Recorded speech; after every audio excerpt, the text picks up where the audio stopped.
Hi there, welcome to part 2. In this video I'll be assembling the pieces of my bear rug and adding fur to the head I made in the last video. This is the pattern I made for the bear's body. I'll put a link in the description where you can go download it if you like. So let's get started. So while you weren't looking, I went ahead and cut the body shape out of the black fur and micro suede to line it so it looks more like real fur and not just a piece of fur fabric. If you want to spare some agony, you can definitely skip that part. So for gluing them together, I used Eileen's tacky glue because it's nice and thick and it will hold the fur together well and shouldn't bleed through the suede.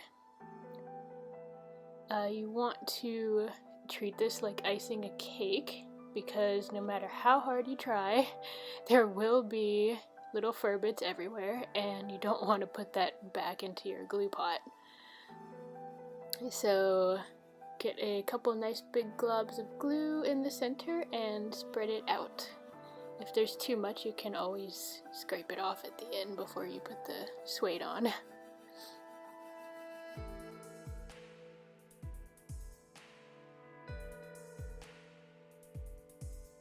And I flipped over my popsicle stick so I wouldn't get the fur into my glue because that's a horrible mess to deal with later on.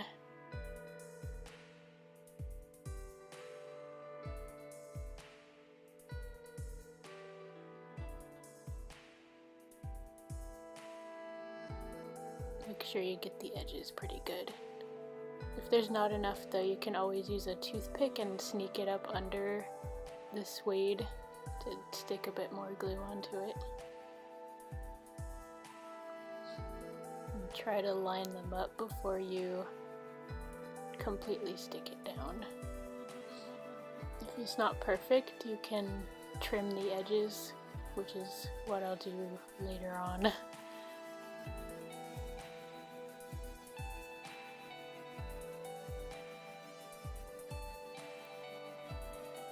So let that dry for maybe about 20 minutes before you start working with it. I chose to work on the little claws while I was letting it dry. So I mixed a very teeny tiny amount of black clay with translucent clay. You really don't need very much black at all because it takes nothing to show up in the translucent clay. So I just, like with the teeth, I just rolled out a little snake and then cut it, and then roll it again and cut it again, so there's a nice little point. And I did that for 20 pieces for this bear. I actually made 3 bears, so I had a lot of little claws floating around. And as you can see, it's not perfectly lined up, so I went around and trimmed off the extra edges. Make sure you don't cut off the little scraggly bits of hair there. Kind of hold it back with your fingers.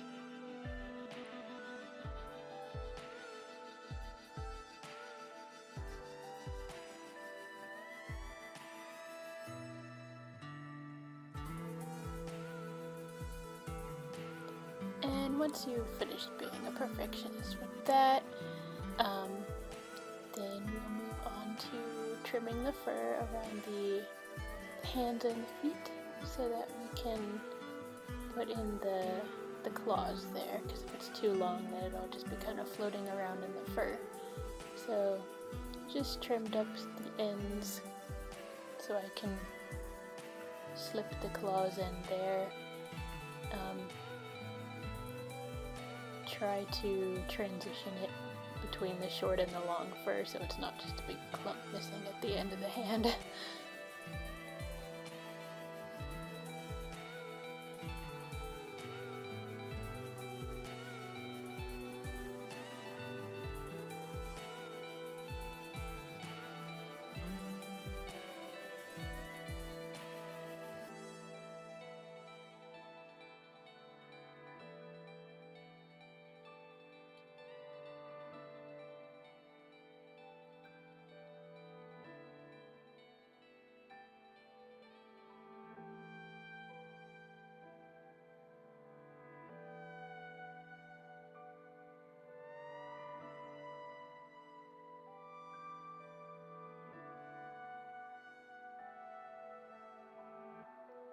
And you can also take this time to add a little bit of definition to the rest of the fur. I trimmed around the tail to make it look a little bit more 3D instead of just a flat piece of fabric.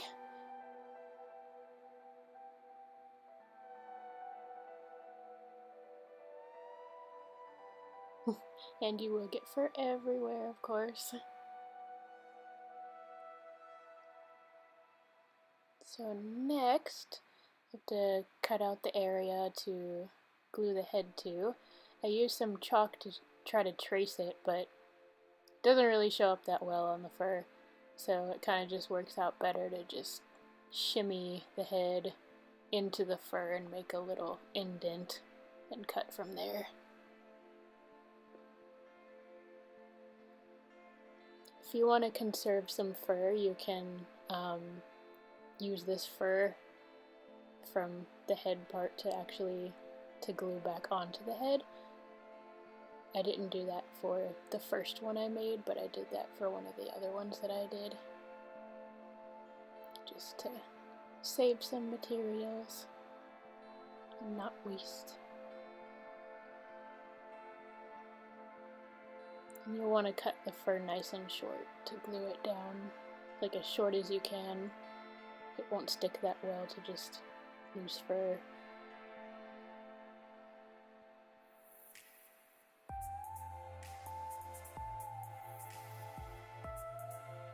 And then cut around so it's not sticking out outside of where the head is.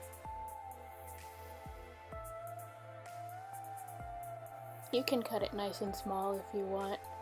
The reference pictures that I looked at had the fabric going right up under the chin area, so that's how I did it for mine.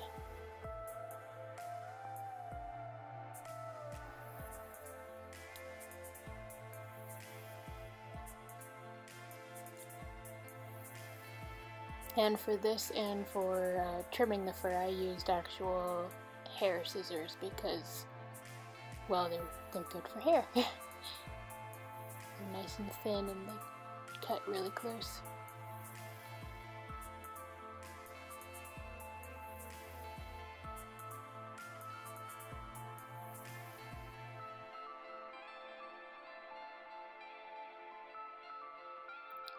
So you want to use some tape to stick up all the excess pieces of fur so you're not just gluing to some loose pieces of fur.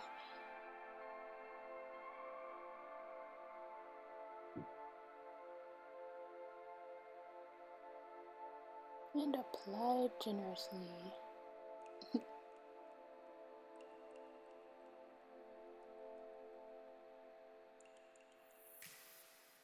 And be very careful when sticking it down.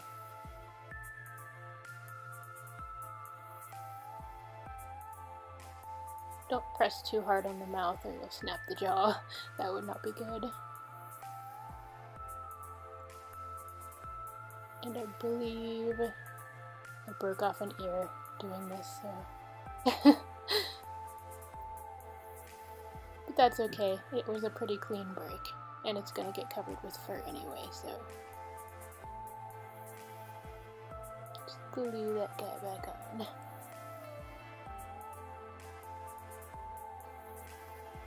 And let it dry.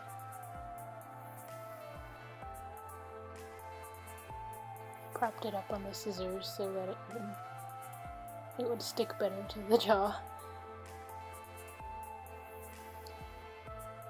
Next I glued on the little claws.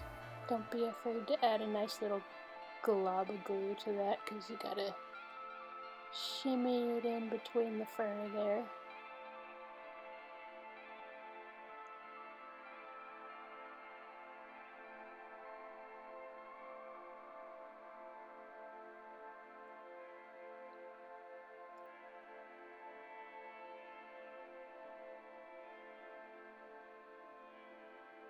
I really love the little claws, they add a nice touch.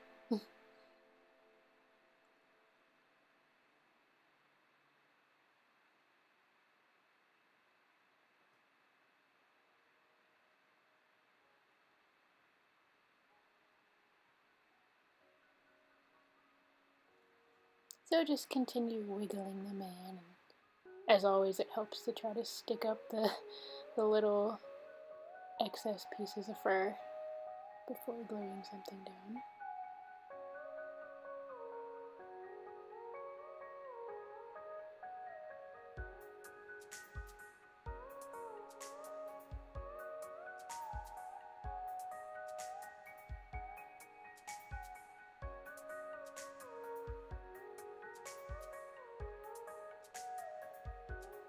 And once you finish that, we're going to start sticking some fur onto the head. I just used a little scrap piece that I had tested for when I was testing the glue to see how well it would hold the suede to the fur.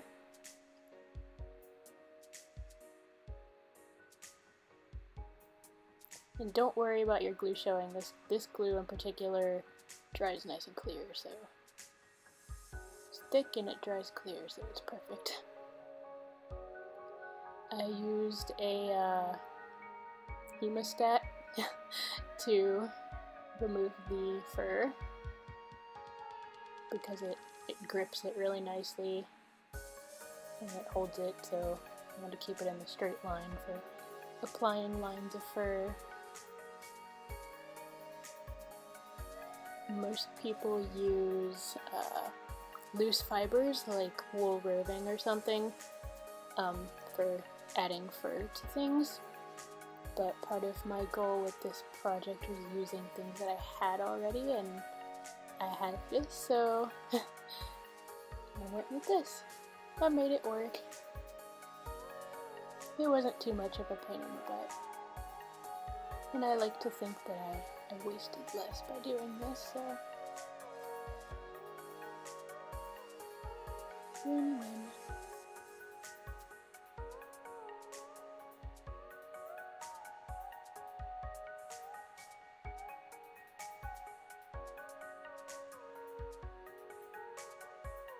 So when you glue it on, just wiggle the ends of the fur into the glue so that they all stick, and then you can lay them down flat. Comb them into the direction that you want them.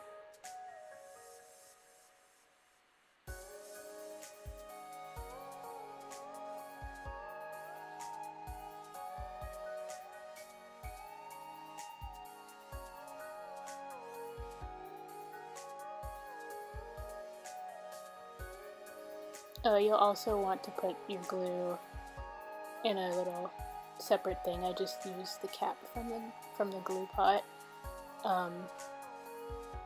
because you don't want to cross-contaminate and get fur in your pot of glue.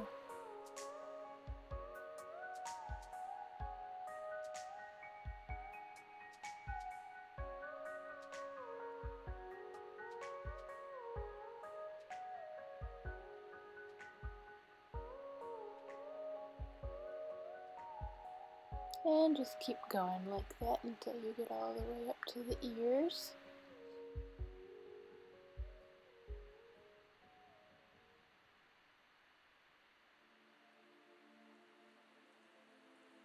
And then for the face, you'll just have to use some smaller clumps of fur, some smaller lines, but it's the same thing.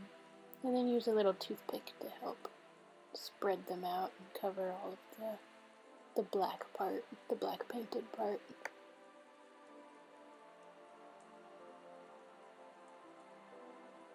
Don't really want them to be in a perfectly straight line, so it helps to kind of shift them around with the toothpick.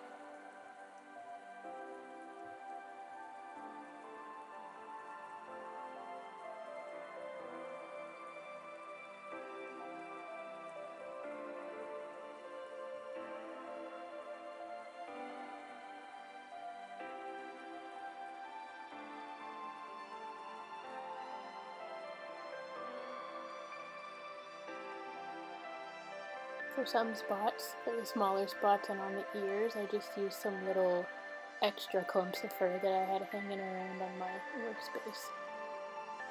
So I didn't need an entire line of fur, just a little bit. These areas will get trimmed down significantly, so they don't have to look perfect anyway.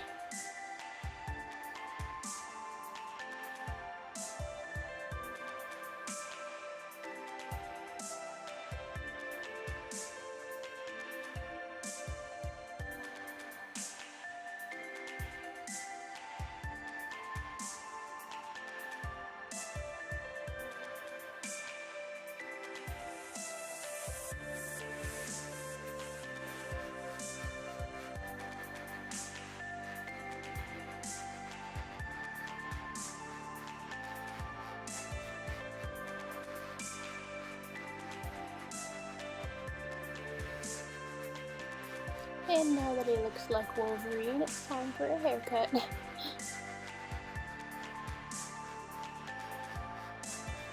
As I said before, the face and the ear are just trimmed down. Don't want him to be too shaggy. He's a well-groomed bear.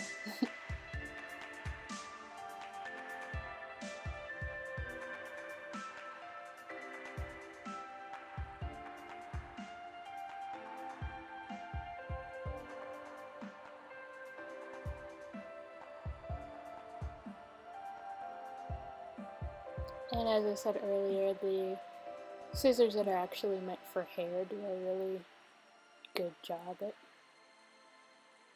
trimming a nice gradient of hair. You could probably use some other scissors, but I'd make sure they have a nice point to them so you can get around the ears and stuff without cutting the ears off. And then you can use a toothbrush to comb out the little pieces that you've trimmed.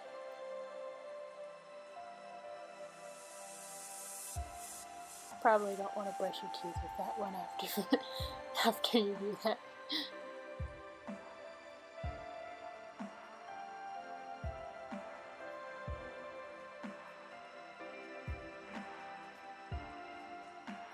And then you can go back around and be a perfectionist again. Trim all the little shaggy bits. I cut them at an angle so they're not flat on the end.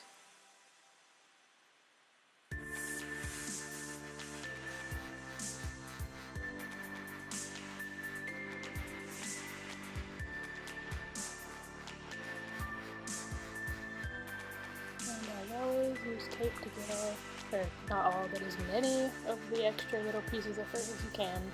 I don't think you'll ever get rid of all of them.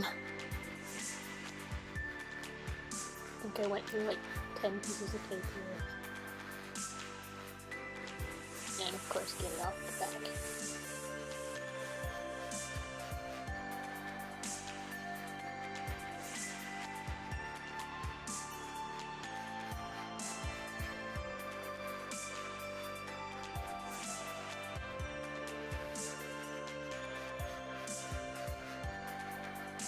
And of course every masterpiece needs a signature, so sign your lovely name on it.